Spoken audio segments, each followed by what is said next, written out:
m'appelle Justin Miron. Je suis un étudiant au doctorat en neurosciences à l'Université McGill sous la direction du Dr Jules Poirier et je m'intéresse aux causes génétiques de la maladie d'Alzheimer. La maladie d'Alzheimer est une maladie qui atteint principalement les neurones, c'est-à-dire les cellules du cerveau qui vont mourir de façon plus rapide que la normale, en particulier chez les personnes âgées. Dans les neurones, comme dans toutes les cellules du cerveau, il y a de grosses molécules d'ADN qui regroupent les quelques 20 000 gènes du corps humain. Il y a 25 ans, notre équipe de recherche a découvert la variante génétique la plus importante dans la maladie d'Alzheimer, soit le gène APOE4. Malgré cela, la grande majorité des causes génétiques de la maladie d'Alzheimer sont toujours inconnues, d'où l'intérêt de poursuivre la recherche sur les gènes en lien avec cette maladie.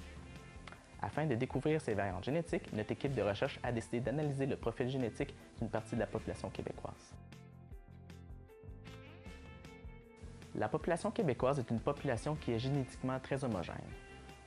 En effet, en plus d'être issue d'un petit nombre de fondateurs qui ont émigré au 17e et 18e siècle, cette population n'a pas subi beaucoup de métissage au cours des siècles derniers. Parmi les facteurs génétiques de la maladie qui ont été identifiés dans la population québécoise, on retrouve le gène CDK5-RAF2.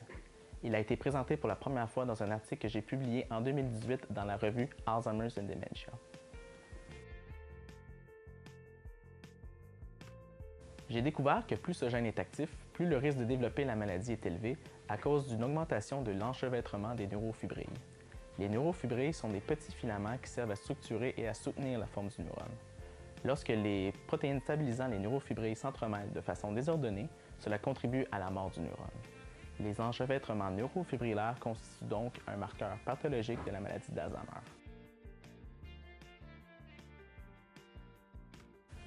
Dans un premier temps, on a comparé toutes les variations génétiques dans un groupe composé de 986 personnes saines et de 966 personnes avec des symptômes de la maladie d'Alzheimer.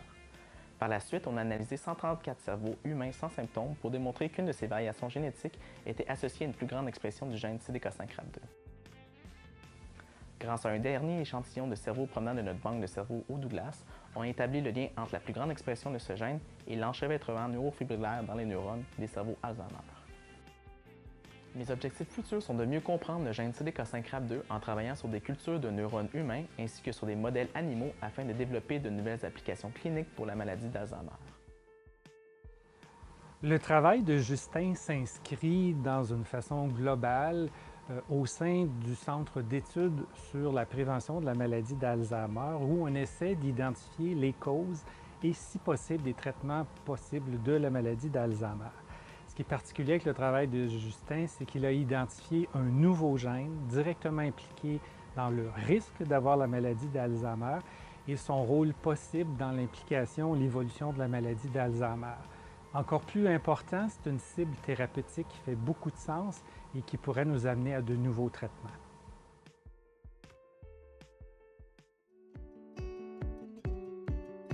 Hello everyone. If you like this video, you can add a comment below. Click the like button or share this video with your friends.